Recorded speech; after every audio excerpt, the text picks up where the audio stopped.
Assalamualaikum warahmatullahi wabarakatuh. Saya akan menjawab UTS pengembangan sistem informasi. Soal yang pertama adalah jelaskan perbedaan karakteristik sistem informasi dan klasifikasi sistem informasi.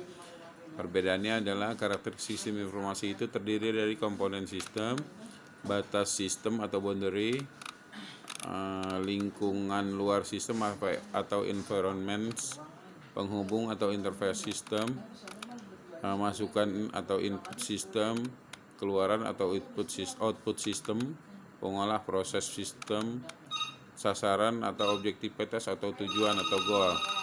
Sedangkan klasifikasi sistem informasi terdiri dari sistem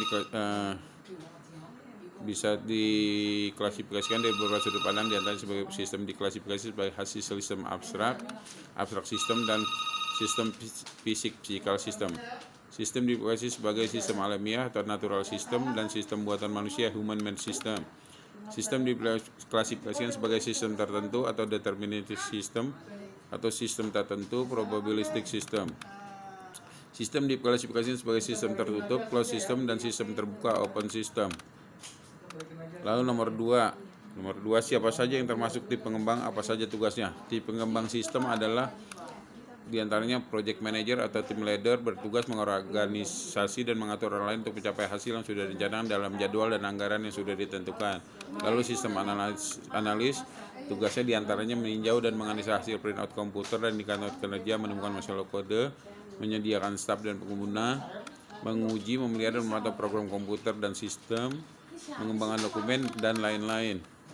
Lalu programmer, di mana tugasnya diantaranya membangun atau mengembangkan software terutama pada tahap konstruksi dengan melakukan coding dengan bahasa pemrograman ditentukan. Lalu ada database administrator yang bertugas melindungi data dengan sistem yang struktur. Lalu network engineer, di mana salah satu tugasnya melakukan instalasi hardware, sistem atau software baru yang digunakan dalam jaringan.